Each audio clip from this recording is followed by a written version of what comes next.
I think I'm falling for you. And it all started with that seat. Marcus Green didn't move. His breath caught for just a second, not because the words were shocking, but because of how quietly, honestly they were said. It wasn't the kind of confession that came with butterflies or dramatic gestures. It was quieter, sadder, more grown, and it held weight. He looked across the small outdoor table to Maya Williams, her hair tucked behind her ears, a soft sweater slipping off her shoulders, revealing the thin straps of the form-fitting black dress she wore underneath. The fabric hugged her curves with effortless grace, hinting at the hourglass figure beneath without trying too hard. Her legs crossed delicately under the table. Her eyes, though, were the real draw-steady, vulnerable, and locked on him. Beside her, in a compact baby carrier, her daughter Amelia slept soundly, a pacifier slowly rising and falling with each tiny breath. 2 weeks earlier, they had been strangers. That day, Marcus boarded the 9:35 a.m. flight from Seattle to Atlanta in his usual, quiet way. He wasn't the kind of man who liked attention. He didn't dress flashy, just clean jeans, a navy blue zip-up, and his work boots that had carried him through 12 years of teaching auto mechanics to under-resourced high schoolers. Before that, he served as an aircraft technician in the Air Force, and long before that, he was a husband. Seat 2A was familiar. He always booked it with his airline miles, not for the champagne or the legroom, but because it gave him distance from the world, from the grief that still lingered, 5 years after losing his wife Dina and their infant daughter in a winter highway pileup. He didn't wear that grief on his sleeve, but it shaped the way he moved through life. Quiet, careful, detached. That morning, he opened his tablet and began reviewing training modules for a new instructor position. He was applying for something at a growing regional airline called AtlasLink. They were building a more human-focused training initiative. Marcus liked the sound of that. He believed in showing people how to work with their hands, but more than that, how to work with heart. The peace didn't last long. Somewhere behind him, a baby had started crying. That wasn't unusual. But this wasn't a light whimper. This was a soul-deep wail, the kind that made grown men wince and mothers hold their breath. Passengers shifted in their seats. Someone huffed loudly. Another woman pressed the button for a flight attendant, and still the baby cried. Marcus turned around just as a voice, shaky and desperate, cut through the quiet tension. "Can somebody help me? Please, she won't stop crying." That was the first time he saw her, Maya Williams, standing in the tight aisle, rocking her daughter with one arm and holding a bottle with the other. Her dress, a sleek, black number that clung to every soft curve of her frame, was damp in places from the baby's flailing and spit-up. Her heels were scuffed, her mascara smudged. But in that moment, she was the most painfully human thing he had seen in a long time. He stood. It was instinct, not heroism. The same instinct that made him pull over for strangers on the highway. The one that made him carry jumper cables in the back of his truck, or buy 2 coffees just in case someone else was cold. He didn't overthink it. "Excuse me," he said gently, approaching the row. "Would it help if you had a quieter seat? I've got one up front. Roomier. Calmer." Maya blinked at him like she wasn't sure he was real. "You want to give up your seat? It's not doing me any good. She needs it more than I do," he said, nodding to the baby. The flight attendant, an older woman with a kind face named Brenda, appeared just behind him. "Sir, are you sure?" "I'm sure," Marcus said, already grabbing his bag. Maya hesitated, then followed him forward. Her daughter's cries began to soften as they moved. Maybe it was the motion. Maybe it was the way stress lifted off Maya's back. The second she sat down in the quiet cocoon of seat 2A. Whatever it was, by the time the seatbelt sign blinked off, Amelia was asleep. Maya looked up at Brenda with eyes glassy from exhaustion. "He didn't even know me, and he just gave it up." Brenda smiled softly. "Some people still know what decency looks like." Marcus, meanwhile, folded his tall frame into the cramped middle seat back in row 18 between a tech bro and a college kid with noise-canceling headphones. He didn't mind. He opened his tablet again, though he didn't read a word. His mind was back in 2A, back with the baby he couldn't save 5 years ago, back with the wife who once said, "Marcus, kindness won't bring her back, but it might keep you alive." He never forgot that. That's why he didn't expect anything when the flight ended. Why he walked off that plane like he hadn't just shifted the course of 2 lives. He didn't see Maya glance back one last time. Didn't know she'd Google his name from the company application form tucked inside the seat back pocket. Didn't know she'd find his resume, his philosophy on training, his belief in second chances. He didn't know she'd remember his name, or call him. But tonight, under warm cafe lights and a sliver of moon, she had. And now she was sitting across from him saying words he never thought he'd hear again. "I think I'm falling for you." And it all started with that seat. Marcus said nothing for a moment. Then he reached across the table, took her hand gently, fully, and whispered back, I've been waiting for someone to say that. I just didn't know it was you." And somewhere deep inside, the quiet man who had lived too long with too much silence finally exhaled. The first time Maya called him, Marcus didn't recognize the number. He almost let it go to voicemail he usually did with unknown callers. But something, some gentle nudge in his chest, made him swipe to answer. "Hello?" There was a pause, a breath. "Hi, I hope this isn't too weird. This is Maya Williams, from Flight 217, Seattle to Atlanta." Marcus sat up straighter on the old leather couch in his apartment. "I remember." She let out a breath that sounded like a smile. "You gave up your seat for me, and my daughter. I wanted to say thank you again. I didn't get to say it properly." "You don't have to," Marcus said, voice low. "I was glad to do it." "I know," she said quietly. "That's why it mattered." The call lasted 9 minutes. They talked about the baby, about how she finally slept through the landing, about how Brenda, the flight attendant, brought her hot tea and asked for pictures of the baby. Maya told him she worked in HR at HeartLesson, the same airline he'd just applied to. She didn't mention that she'd already flagged his application and read every word of his cover letter twice. He didn't mention that she hadn't left his mind since the moment she turned around with that look of astonishment in her eyes. Their next conversation was longer. It happened 4 days later. Maya called again, this time under the pretense of following up about his job application, but the call wandered. She asked about his time in the Air Force. He asked about her daughter's father, and she hesitated before saying, "He left before she was born. Said he wasn't ready to be a dad. I haven't heard from him since." There was no pity in Marcus's silence, just presence. "I thought I was ready," Maya added. "I had the job, the condo, the 5-year plan, but nothing prepares you for being alone in a delivery room with no one holding your hand." "I'm sorry," Marcus said gently. "You don't have to be," she replied. "She's the best thing that ever happened to me. But still, there are nights I feel like I'm screaming inside, and there's nobody to hear it." He understood that kind of silence. Not the silence of peace, but the silence of grief, of carrying something too heavy and nowhere to put it down. So when she asked him to just coffee, he said yes without hesitating. And now, sitting across from her under the soft glow of pendant lights, watching her finger trace the rim of her coffee mug, Marcus realized that something was shifting, in her, in him, in the space between them. "How old were you when it happened?" Maya asked softly. He didn't need her to clarify. 30. We were driving back from visiting her sister in Tennessee. Ice storm came in too fast. Black ice, nowhere to go. By the time the paramedics got there, he stopped. His voice didn't crack, but it dimmed. "I'm so sorry, Marcus," she whispered. "I stopped believing people were meant to be happy after that," he admitted. "I started believing the best we could do was survive." Maya reached across the table and took his hand. "You've done more than survive," she said. "You gave something to me and Amelia that day on the plane. It wasn't just a seat. It was dignity, and maybe a little hope." Marcus squeezed her fingers gently. "You've got a good way with words." "I work in HR," she said, smiling. "Words are half my job." He chuckled, the sound low and warm. "And you?" she asked. "Why apply to HeartLesson?" He leaned back in his chair. "I've been teaching vocational mechanics for a while now. But lately I've been thinking maybe it's time to teach something softer, something like empathy. I saw a posting for a training program director at your company, focused on service, leadership, kindness. That sounded right." Maya's gaze lingered. She hesitated, then said, "Your application's good, very good. It's actually on my desk."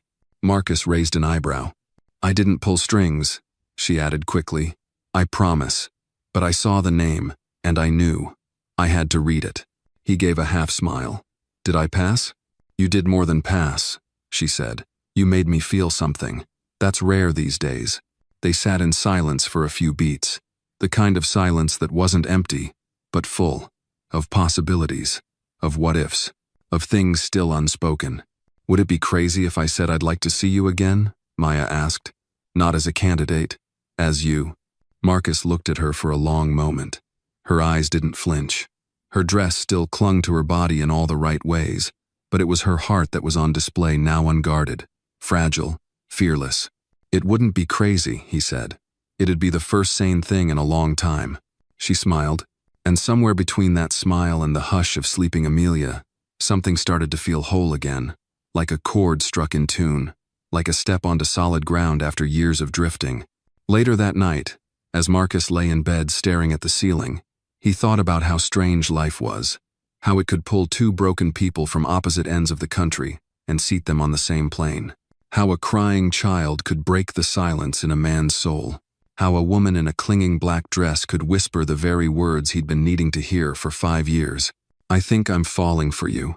He didn't sleep much that night, but for once, he didn't mind. Marcus hadn't expected to see Maya again so soon. Not at the company, not in heels, not holding a clipboard and walking briskly across the polished marble lobby of Atlas Link's Atlanta headquarters like she owned the building, which, in a way, she did. Maya? He called. She turned, surprise flickering across her face before melting into something softer. You're early, she said, smiling. But I shouldn't be surprised. He shrugged, adjusting the collar of his navy button-up shirt. I've always been a 15 minutes early kind of guy. She walked over to him, heels clicking against the floor. Today, she was all business charcoal pencil skirt, tucked-in blouse, sleek bun. And yet, there was something behind her eyes, like the woman who whispered, I think I'm falling for you, was still somewhere just beneath the surface. I wasn't sure if I should greet you, she said in a low voice, handing him a visitor's badge. Some people might find it complicated. I'm not some people, Marcus said, taking the badge and pinning it to his chest. But I get it. They walked together toward the elevators, a professional distance between them that didn't quite mask the quiet electricity still lingering. As they ascended, she tapped the clipboard nervously. You'll be meeting with 2 directors and someone from legal, she said. Don't let the legal guy throw you off, he's just here for policy compliance. Marcus raised a brow. And what about you? She glanced up at him. I'll be in the room, but I won't be asking the questions. He nodded once. Still good to know you're there. The doors opened, and just like that, the dynamic shifted. The conference room was glass-walled, sun-drenched, and filled with faces that didn't smile easily. But Marcus had faced tougher rooms generals, boards, grieving parents. He took a seat, straightened his shoulders, and spoke with clarity, purpose, and the kind of confidence that doesn't come from ego but from lived truth. He talked about teaching kids who'd been written off, about using hands-on work to restore dignity. He spoke of dignity itself, not just as an ideal but as a method, a strategy. He didn't read off slides. He told stories about a student who used to fail every test but found confidence fixing a busted carburetor, about a colleague who learned to manage anger by learning patience with machines. And, near the end, he said something that made Maya forget to breathe. Leadership isn't about standing in front. It's about sitting next to people sometimes, even behind them, and letting them know they're not alone in the dark. The room was still. Even the legal guy had stopped flipping pages. When it was over, the VP of Operations said, Mr. Green, I think we've heard enough. And I mean that in the best way. They shook hands. Maya walked him to the elevator, saying nothing until the doors closed behind them. You were incredible, she said. Was I? Marcus asked quietly. She nodded. They won't say it right away, but you're getting that offer. He didn't answer immediately. He just looked at her, really looked at her, and maybe it was the way her eyes softened, or how her bun had come slightly undone during the day, but he reached out and gently brushed a strand of hair behind her ear. I want this job, he said. But if I'm being honest, Maya, it's you I haven't been able to stop thinking about.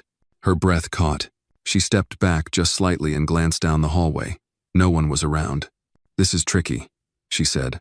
We work together now, sort of. And I've got a baby, and a life that's not neat. Mine hasn't been neat in years. he said.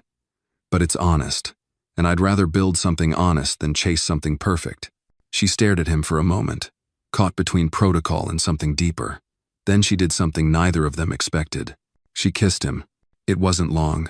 It wasn't loud, but it was real tentative at first, then fuller, warmer, until she pulled back, eyes wide like she couldn't believe what she'd just done. I shouldn't have. I'm glad you did, Marcus said, voice low and steady. They didn't speak again until they exited the elevator in the lobby. Maya adjusted her skirt. Marcus straightened his badge. Dinner this weekend? He asked. I'm not wearing heels, she said, smirking. I'm not bringing a resume, he shot back. They parted with one last look, half promise, half challenge. That weekend, they met again. Not in a conference room, not in the sharp light of corporate expectation, but at a small soul food spot on the east side. Marcus wore jeans and a Henley shirt. Maya wore a soft sundress and flats. Amelia was there too, in a car seat nestled into a high chair, chewing on a rubber giraffe. They talked about music, about childhood, about failure, about dreams they gave up and dreams they still held quietly inside. At one point, Amelia fussed, and Marcus, without asking, picked her up, held her against his chest, and gently rocked her until she stopped.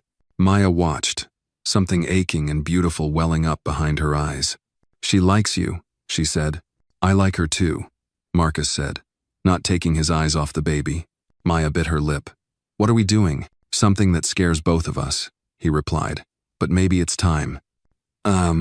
She nodded, almost to herself. As the evening waned, and Amelia slept against Marcus's shoulder, Maya looked across the table and said, I haven't said this out loud in a long time, but I feel safe when I'm with you. And I don't say that lightly. He looked back at her, his voice barely above a whisper. Then let's build from that. Outside, the Georgia air was thick with summer's edge. They stood beside Maya's car, baby sleeping soundly in the back seat. Good night, Marcus, she said, stepping in. But before closing the door, she looked back and said with a small smile, I wasn't kidding on that plane. He tilted his head. About what? Falling for you. And this time, Marcus let himself believe it. Marcus didn't say, I love you right away. He didn't rush things. He wasn't that kind of man. He moved through life like a jazz, rhythm careful, deliberate, with pauses that mattered. But even without the words, Maya felt it. In the way he texted every morning, You and Amelia get any sleep? In the way he showed up at her building just to walk her and the baby to her car. In the way he never flinched, not when Amelia cried, not when Maya snapped from exhaustion, not when she admitted she hadn't filed for child support because she was too tired to relive the past. 3 weeks had passed since that dinner. Marcus had officially joined Atlas Link's leadership training department, reporting to someone else but still often crossing paths with Maya in the halls. They kept things discreet, professional, but people noticed. Not the romance, necessarily, but the ease between them, the small smiles, the shared silences in the elevator. Then came the leadership retreat.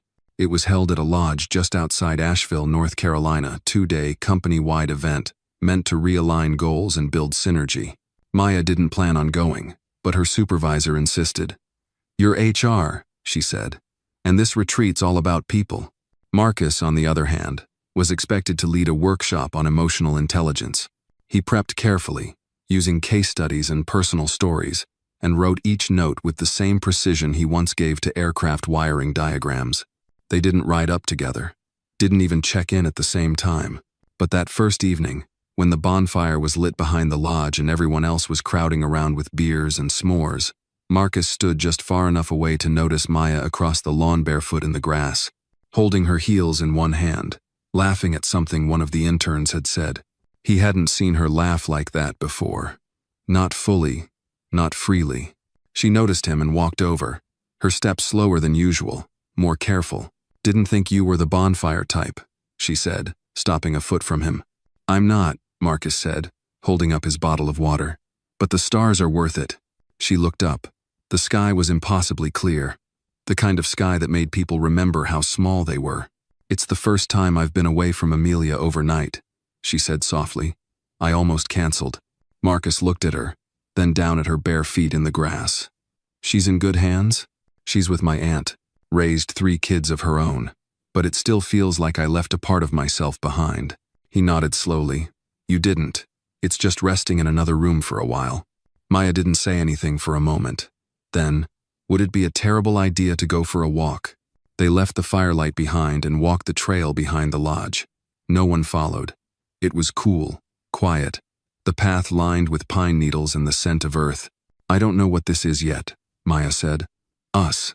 I've never had this. A man who's not scared of my child. Or my past." "I'm not scared," Marcus replied. "I'm just listening." She stopped, turned to face him. "I'm scared," she admitted, "of trusting the wrong person again, of letting someone in and having them leave when things get hard. That's what happened last time." Has stepped closer. "I don't run." Her voice dropped. "Promise?" His answer wasn't words. It was a hand reaching for hers, lacing through her fingers, gently but completely. Later that night, back in their separate rooms, Maya lay awake staring at the ceiling, her phone buzzing softly with a message from Marcus. "Still awake?" "Yeah. Thinking about what you said. About fear. And? It's okay to be scared. You just don't have to be scared alone." The next day, Marcus's workshop stole the retreat. He spoke with a quiet authority that didn't lecturate invited. He told a story about a student who acted out because his home life was chaos, and how sometimes teaching isn't about discipline, it's about listening. Then he told another story softer, more personal, about a man on a plane who saw a woman drowning in exhaustion and stepped up, not because it was convenient, but because it was right. He didn't name Maya, but she felt the pulse of every word. After the workshop, people came up to shake his hand. Some shared stories. One senior director said, "You've got something we need more of around here." That night, there was a formal dinner. Maya wore a dark green dress that shimmered under the lodge lights. Marcus wore a fitted black suit. When they stood together, it wasn't as HR and training director. It was as something unspoken but undeniable. In a quiet corner of the room, away from the music, she looked up at him and whispered, "I haven't danced in years." He extended his hand. "Then let's fix that." They danced slowly, without music at first. Just the hum of conversation around them, the soft clink of glasses, and the steady beat of two people finally letting go. "I told myself I'd never date a coworker," she said against his shoulder. "I told myself I'd never fall again," he answered. They both smiled because here they were, doing both. That night, when they returned from the retreat, the world didn't shift dramatically. No announcements were made, no grand revelations. But that Monday morning, when Maya entered the break room and saw Marcus pouring coffee, she didn't just walk past. She stood beside him, close enough for their hands to brush. And when she said, "Morning," it held a weight and warmth that only two people walking toward something real could carry. Marcus didn't say much. He didn't need to. He just looked at her, handed her a mug, and said quietly, "You feel like home." And for Maya, who hadn't felt safe in a long time, that was the most romantic thing anyone had ever said. The days that followed the retreat moved with a strange kind of stillness, like the calm after a summer storm. Something between Marcus and Maya had shifted, subtly but undeniably.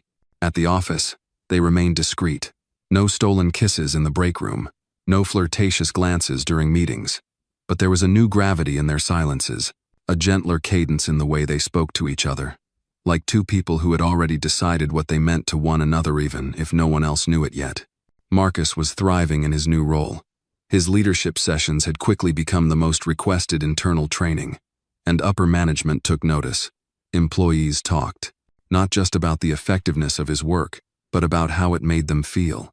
He wasn't just training staff, he was shifting culture. Maya, meanwhile, was navigating her own quiet reckoning. She'd built walls around herself for years out of necessity, out of pain, out of fear. But Marcus didn't try to climb over them. He just stood at the edge and waited.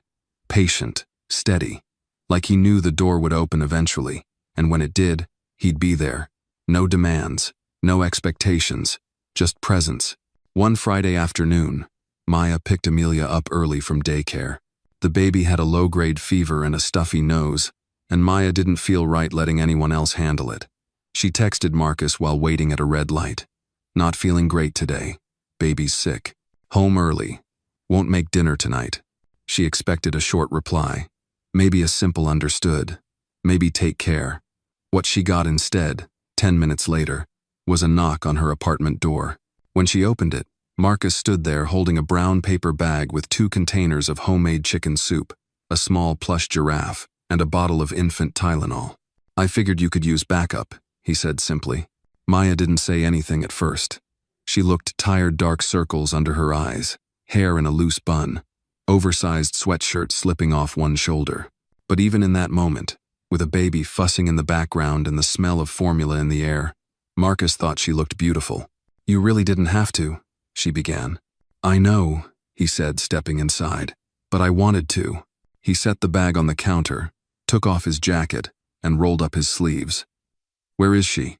Maya led him to the nursery, where Amelia was crying softly in her crib. Marcus scooped her up with a tenderness that made Maya's heart ache. He cradled her against his chest, murmuring nonsense in that low, soothing voice of his. Within minutes, the baby settled, her tiny fists relaxing against his shirt. "She likes you," Maya said, watching from the doorway. "I like her too," he replied. They spent the rest of the evening together, nothing dramatic, nothing planned, just quiet moments. Maya curled up on the couch with soup while Marcus walked the baby around the living room until she finally drifted off.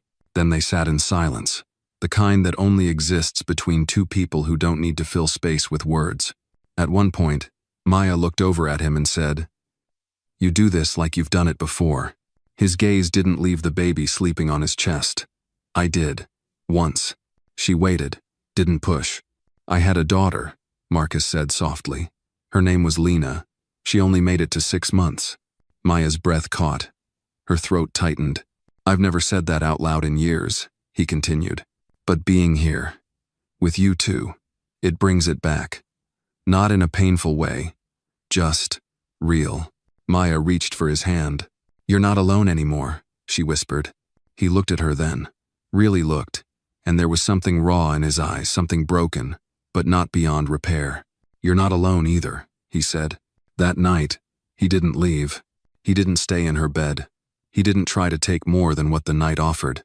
He just slept on the couch, Amelia nestled on his chest, Maya asleep on the other end, her feet resting gently against his legs. A small, quiet formation. A family not by blood but by presence. The next morning, the sun slipped through the blinds, warm and honey-colored. Maya stirred first, blinking in the light. She sat up slowly, looking at Marcus still sleeping, head leaned back, baby breathing steadily against his chest. She studied the rise and fall of his chest, the way his fingers curled protectively around Amelia's back. In that moment, she felt something ancient and terrifying. Love. Not the kind of love built in movie scripts or dinner dates or grand gestures, but the kind that grows in the mundane, in fevers, in soup, in quiet loyalty, in being there, again and again, without being asked. Later that weekend, they took a walk through the park. Amelia, bundled in her stroller, Marcus walking beside Maya in companionable silence. "I've been thinking," Maya said, watching a group of kids kick a soccer ball on the grass, "about what this is, about what we're becoming." Marcus didn't rush her, just kept walking. "I don't want to pretend this is casual," she continued. "It's not. And I know I've been careful, maybe even guarded, but you need to know that I'm not dating other people. I haven't been. I won't." He nodded. "Neither am I." They stopped at a bench. Amelia was already asleep again, the motion of the stroller working its quiet magic. "I'm scared," Maya said, looking at him, "of falling too fast, of getting used to you being here, of what happens if one day you're not." "I can't promise the world, Maya," Marcus said, turning toward her. "But I can promise I won't run. That's not who I am." She searched his face for cracks, for doubt, for anything that suggested he was saying what he thought she wanted to hear. But there was none, just truth. She reached up, touched his cheek, and whispered, "I believe you." Then finally, Marcus said the words that had been resting on the edge of his tongue for days. "I love you." Maya didn't freeze, didn't deflect. She just smiled a slow, quiet, radiant smile and said, "I love you too." And just like that, the walls around both of them crumbled, not with the crash of bricks but with the gentle creak of a door finally opening. Marcus hadn't expected love to feel like this, not explosive, not cinematic, but steady, like a tide coming in, like the quiet certainty of sunrise. After so many years of quiet ache and unanswered prayers, loving Maya was not something he fell into. It was something he stepped in, toe eyes open, hands steady, heart willing. The weeks that followed were filled with the kind of moments that don't make headlines but build foundations. Sunday mornings meant Maya in the kitchen, hair a mess, humming softly as she poured coffee. Marcus would hold Amelia on one arm and flip pancakes with the other, teasing that his were always fluffier. Maya would laugh and say, "You're only winning because she's on your team." And the baby, with her gummy smile and milk-drunk eyes, would babble like she agreed. Weeknights turned into rituals. Maya working late on HR reports while Marcus cleaned bottles. He never asked. He just did it. He knew the weight of days that never seemed to end, the mental load of remembering everything for everyone. He didn't want to be thanked, he just wanted to be there. Then came the moment that would test all of it. It started with a call. A missed call, actually 3, back-to-back from Maya while Marcus was running a leadership session at the Southside branch of AtlasLink. When he finally stepped out to check his phone, his stomach dropped. Maya's last message, "Call me now. Something's happened." He called. "Marcus," she answered on the first ring, her voice breathless, tight. "It's Amelia. She was at daycare. She had a seizure. They called 911. I'm on my way to Grady Memorial now." Everything inside him went still. "I'm on my way," he said. He didn't ask permission. He didn't wait for more. He was already moving. Traffic blurred past. The world outside felt too fast and too loud. But inside, Marcus was silent, focused. The only sound he could hear was the echo of Maya's voice, frantic, raw, the way a mother sounds when the world begins to crack. He reached the hospital in 23 minutes. When he walked into the pediatric emergency waiting area, Maya was pacing near the vending machines, her arms wrapped tightly around her torso. Her eyes were red, her lipstick was smudged. But when she saw him, she collapsed into his arms without a word. He held her tightly, anchored her. "She was fine this morning," Maya whispered into his chest. "Just a little warm." Then they called and said she started jerking. Her lips turned blue. "Marcus, I thought I was going to lose her." "You didn't," he said firmly. "She's here, she's fighting, and so are you." A nurse called out Maya's name. They were allowed into a small private room, where Amelia lay on a hospital bed, tiny and pale but breathing. Machines beeped softly. An IV ran into her arm. Her little fingers twitched now and then, but she was still. Maya rushed to her side. She kissed the baby's forehead over and over again. Her tears dropped silently onto the hospital gown. Marcus stood just behind, his hand resting on Maya's back. The pediatric neurologist entered, a kind-eyed woman in her 40s. She explained that Amelia had suffered what they called a febrile caesurea convulsion, brought on by a sudden spike in body temperature. It was common. It was frightening. But in most cases, it was not life-threatening. "She'll need monitoring tonight," the doctor said. "But right now, she's stable." Maya nodded, tears still slipping down her cheeks. Marcus exhaled for the first time in an hour. When night fell, the hospital room lights dimmed. Amelia slept in a crib beside the bed. Maya sat in a chair, her legs pulled to her chest, eyes glazed with exhaustion. Marcus sat across from her, elbows on his knees, watching her quietly. "I feel like I broke," she said, voice hoarse. "I was so scared." He leaned forward. "Being scared doesn't mean you're weak. It means you love." She looked up at him. "What about you?" "You didn't flinch." "Not once." "I flinched on the inside," Marcus admitted. "But I've lived through enough to know when someone you love needs you, you don't collapse. You show up." She stared at him, something shifting behind her eyes. "I keep thinking about that day on the plane," she said. "I thought it was just kindness, a rare moment of grace. But now I realize, it was the first time in years someone really saw me. Not just the mother, not just the worker. Me." Marcus stood and walked over to her. He knelt down so their eyes were level. "I see you every day, Maya," he said softly, "and I love what I see." Her breath caught. She touched his cheek. "This isn't just about Amelia," she whispered. "This is about us. You've become my safe place. And I'm terrified of losing that." "You won't," Marcus said. "Not unless you push me away." "I won't," she said without hesitation. "Not anymore.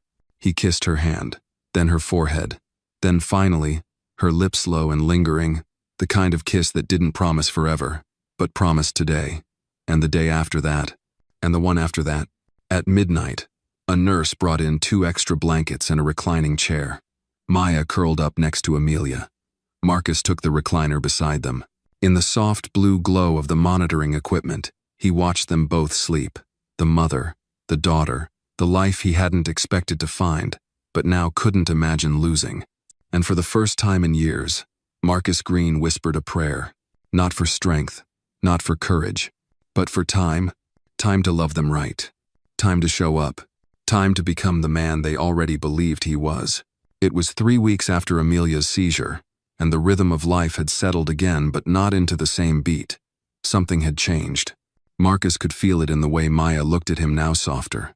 Yes, but also with something fiercer underneath. Trust. A kind of earned tenderness, born not from grand romantic gestures, but from showing up at 2 a.m. in a fluorescent-lit hospital room and staying until dawn. They had weathered something together, and while Maya didn't speak of it often, Marcus noticed the shift. She leaned into him more when they walked side by side. She didn't hesitate when handing him Amelia, even when the baby was cranky or teething. She started leaving little notes for him in his lunch, small things. I'm proud of you today. Thanks for last night. Don't forget to take care of yourself too. Sometimes they made him smile. Once, they made him cry. It was a quiet Thursday evening when Maya asked the question he'd been waiting for but never dared to expect. Would you move in with us? Marcus looked up from the kitchen sink where he was rinsing baby bottles. Amelia was asleep in the nursery. Jazz was playing softly through the speaker. Maya stood by the doorway, barefoot in leggings and one of his old t-shirts, arms crossed, not in defensiveness, but to hold her own nervousness together. I don't mean right away, she added, but eventually, I want Amelia to grow up with stability, and I want you here, with us, every night. He dried his hands on the dish towel, turned, and walked toward her. I'd be honored, he said simply. She exhaled, a breath she didn't realize she'd been holding. Her eyes glistened a little, but she smiled. You sure you're ready for diapers and midnight tantrums full time? She teased. I already passed the interview, remember? Marcus said, wrapping his arms around her waist. Besides, I've been falling asleep here most nights anyway. Yes, but now you'll have your own key, and a drawer, and closet space. He raised an eyebrow. Closet space? You're serious? Terrifyingly so, she laughed, then rested her head on his chest. But it feels right. You feel right. The following weekend, Marcus packed his things, not that there was much to move. He had never really re-nested after Dina passed. His apartment was functional but sparse. No framed pictures, no throw pillows. His life had been quiet, clean, and intentionally incomplete. Until now, Maya helped him carry boxes. Amelia, strapped into her carrier, cooed every time she saw her favorite stuffed giraffe poking out from under Marcus's arm. As they unloaded the last box into the apartment, Maya turned to Marcus and said, "Welcome home." It was only 2 words, but they cracked something open in him. That night, after Amelia had gone down early, and the dishes from their celebratory takeout were washed, Marcus sat beside Maya on the couch. She curled into him, her fingers tracing the line of his jaw. Do you ever miss them? She asked softly. My wife and daughter? He replied. Every day. She nodded. Is that hard with us? He turned to face her completely. Maya, grief isn't a closed door. It's a room you learn to walk through without collapsing. What I had with Dina was beautiful. But what I have with you, what we're building, it's different. It's now. It's real. And I don't want to live in a museum. I want a home. With you. She looked at him, her eyes full and searching. Then she whispered, I've never loved anyone like I love you. It's terrifying. Good, Marcus said with a small smile. Means it's real. In the weeks that followed, the city began to shift toward fall. Leaves started to bronze and drop. Cool breezes stirred curtains in the early morning. Amelia began crawling, first shakily, then with speed. Maya cried the first time she saw it. Marcus caught it on video, whispering encouragement behind the camera like a proud father.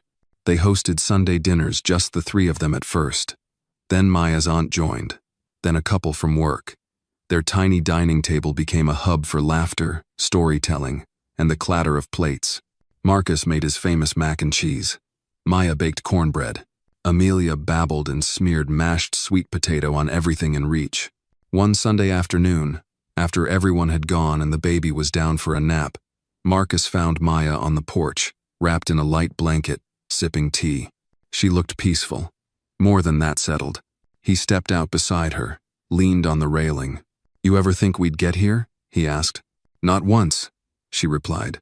"But now I can't imagine anything else." There was a pause. Then she asked the question that had been lingering since the first moment he handed her his seat on that plane. "Do you believe people meet for a reason?" He thought for a long time. "I used to think life was random," he said. "That tragedy and kindness just, happened. No meaning, no pattern. But then I met you, and you changed everything." She turned to him, tears quietly forming. But she didn't cry. "I think you were sent to us," she said. "Like, you were the answer to a prayer I didn't know I was whispering." Marcus reached for her hand, kissed the inside of her wrist, and whispered, "Then I hope I keep answering it, every day." And in that golden hour, as the sky shifted from soft amber to violet, and the sounds of the city hushed behind them, Marcus and Maya sat side by side, two people who had lived through loss, built something fragile, and chosen, every day, to keep choosing each other. Because sometimes, love doesn't arrive with fireworks. Sometimes it shows up with soup, with silence, with a key on a ring. And sometimes it begins with the simple act of giving up a seat and finding a home in return. The call came on a rainy Tuesday afternoon, just as Marcus was wrapping up a training session at HeartLesson's central office. His phone buzzed on the table, screen flashing the name he didn't expect. Michael Roberts, the company's coup. Not someone who called casually. He excused himself from the conference room and answered in the hallway. "Marcus, sorry to catch you off guard. You got a second?" "Of course. There's a situation developing," Michael said, voice low and deliberate. "HR flagged something I think you should hear from me directly." Marcus's stomach tightened. Michael continued, "An anonymous complaint was filed this morning. It accuses Maya of giving you preferential treatment during your hiring process. They're saying she had a prior personal relationship with you before you joined the company." Marcus closed his eyes. "This isn't an accusation against you," Michael added quickly. "But company policy requires a formal review. There'll be interviews, documentation checks, internal assessments." "Understood," Marcus said evenly. "Do you know who filed it?" "Number. But HR will conduct the review. Discreetly, I promise. But this could get messy." Marcus's mind wasn't on himself.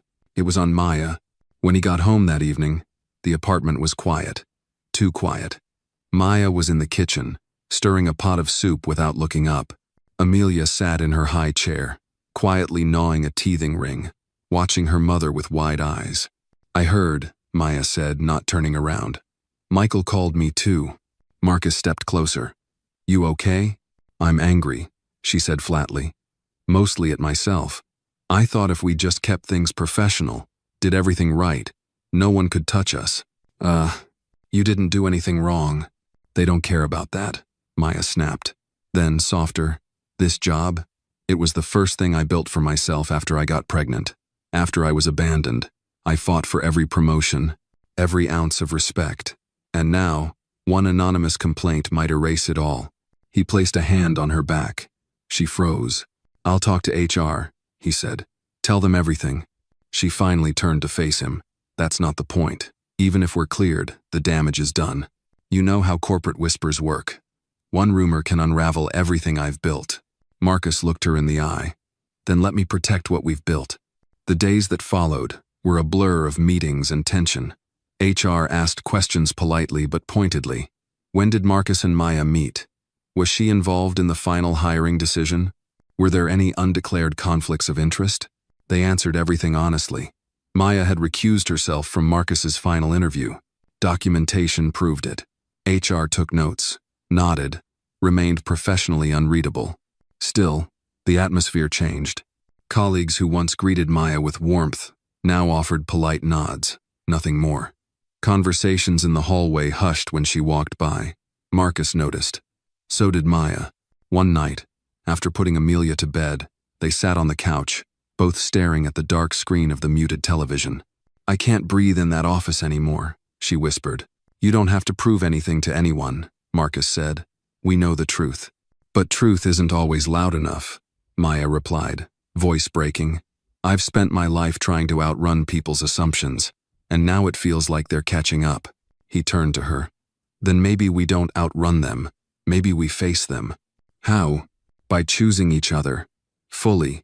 Publicly." She blinked at him. "You want to go public? Now? In the middle of this?" "I want to show them that this isn't a scandal. This is love. Real, honest, earned love. And I'm not ashamed of it."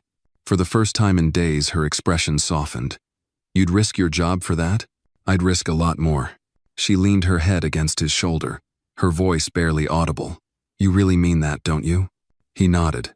2 days later, they walked into HeartLess's monthly town hall meeting together, not holding hands, not making a show, but side by side. Maya stepped onto the stage, first invited as part of a panel on leadership and workplace culture. She spoke with clarity and calm. "I know there have been questions," she said, "and I want to address them directly. Marcus Green and I are in a relationship. We didn't start this while he was applying. I recused myself the moment I recognized a personal connection, and all company protocols were followed." She paused, letting the silence stretch. "I understand how it may look, but let me tell you how it felt. I was a single mother, rebuilding her life. Marcus was a widower, searching for something worth believing in again. We found each other not in secret, not in manipulation, but in moments of humanity." Whispers rippled through the crowd. "I've spent years preaching authenticity, so I won't hide now. If this costs me something, so be it. But I refuse to let fear rewrite the truth." She stepped back. Then Marcus stood beside her. He didn't speak long, just enough. "I didn't come to HeartLesson looking for love, but I found it, and I stand by it. If integrity matters here, and I believe it does, then let our actions be judged, not assumptions." When they left the stage, the room was dead quiet. Then came a smattering of applause. A few stood, then more, then most. It wasn't thunderous, but it was real. Later that afternoon, HR called. The investigation was closed. No policy violations found. Maya's record would remain intact. Marcus's position unchanged. They sat on a bench outside the building, the autumn breeze threading through the air. "You okay?" he asked. She nodded slowly. "For the first time in a long time." "Yeah." He took her hand. She leaned against him. And though they'd fought no war, won no medals, in that quiet moment, they both knew they'd survived something. Not just rumor, not just fear, but the world's oldest battle. Choosing love when love demands courage. 6 months later, the world hadn't become easier, but it had become clearer. Maya stood by the window of their shared apartment, holding a steaming mug of tea in one hand and watching the early morning fog roll over the Atlanta skyline. Behind her, Amelia babbled softly in her crib, humming to herself the way babies do when their dreams haven't quite ended. Marcus was in the kitchen, packing her lunch with that quiet concentration he brought to everything he touched. Measured, present, intentional. Life had settled into something beautiful in its simplicity. They still faced long workdays, unexpected colds, teething nights, last-minute daycare cancellations, and the mess of everyday responsibility, but now they faced them together. And there was power in that kind of partnership. Not the power of perfection, but of presence. That morning marked something quiet but important, the anniversary of the flight where everything began. 1 year ago to the day, Marcus had stood up from his seat, walked down the aisle of a crowded plane, and offered a piece of himself to a stranger. He hadn't known then that he was stepping into the life he didn't know he still deserved. Now, that life was home. At breakfast, Maya set Amelia in her high chair, smoothing the baby's curls gently as she strapped her in. Marcus placed a banana on the tray, cut into safe little chunks, and sat beside them with a cup of coffee. Maya slid into the seat across from him and smiled. 1 year, she said. He nodded. "You remember the gate number? C12. You were already seated when I boarded. You were wearing heels that looked like they were trying to kill you." She laughed. "You were reading a training manual. You didn't even look up. I looked up the second you walked past," he said, grinning. "I just pretended I didn't." Amelia clapped her hands at the sound of laughter, her face lighting up in that effortless way babies have. Marcus leaned over, kissed her forehead, then turned his gaze back to Maya. "I've been thinking," he said carefully, "about time." She raised an eyebrow. "Time? How I used to think it was against me, that I'd missed too many moments, lost too much. But now I think, time brought me exactly where I needed to be." She watched him, her heart already guessing where this was going, but her breath still catching. He reached into the pocket of his sweater and pulled out a small navy blue box. Maya's hand went to her mouth. "I didn't plan a speech," Marcus said quietly. "I just know this. I love you. I love our life. I love our daughter. And I want to keep building it. Every messy, beautiful day. If you'll let me." He opened the box. Inside was a ring symbol, elegant, with a single round diamond set low, surrounded by delicate filigree, timeless, just like the way he loved. Maya's eyes brimmed with tears. "Marcus, I'm not asking for perfect," he said. "I'm asking for forever. With you and Amelia. All of it." She stood slowly, came around the table, and wrapped her arms around his neck. "Yes," she whispered into his ear. "Of course, yes." He slipped the ring onto her finger with shaking hands. Amelia clapped again, sensing the joy, babbling some wordless encouragement into the morning air. The wedding wasn't grand. It was held 2 months later, under an oak tree in Piedmont Park, with 30 close friends and family gathered in a half circle. Maya wore a cream-colored dress with delicate lace on the sleeves and a tiny flower crown made of wild daisies. Marcus wore his late father's cufflinks and a navy suit that fit just a little too well. Amelia toddled between them during the vows, clutching her stuffed giraffe. Their officiant, a retired schoolteacher Marcus once taught under, spoke simply. "What we witness today is not the beginning of love," she said. "It is a recognition of love that has already endured, already proven itself, already changed the lives of everyone it touched." Maya said her vows through quiet tears, her voice firm despite the emotion. "You didn't save me. You reminded me I could stand on my own and then chose to stand beside me." Marcus's vow was even quieter. "I thought love was over. I thought family was something I'd already lost. But then you gave me new names. Partner, father, husband, and I will never take them for granted." There wasn't a dry eye in the circle. That night, they didn't fly to some exotic island. They took Amelia home, lit a few candles, ordered their favorite barbecue, and danced barefoot in the living room. Just the 3 of them. Just enough. Weeks passed. Then months. Amelia began speaking in full sentences. Marcus built her a swing set in the backyard. Maya was promoted to director of HR. Her name mentioned with reverence, now no longer whispered in doubt. Marcus's training programs were adopted company-wide, cited as the single most culture-defining change in AtlasLink's recent history. But the real success wasn't in titles or performance reviews. It was in the quiet Tuesday nights where Marcus read bedtime stories while Amelia curled into his side. In the way Maya kissed his shoulder when passing behind him in the kitchen. In the fridge, magnets shaped like giraffes. In the family calendar pinned on the wall. In the laughter that echoed down the hallway long after the lights were off. One day, Marcus found a note tucked into his jacket pocket.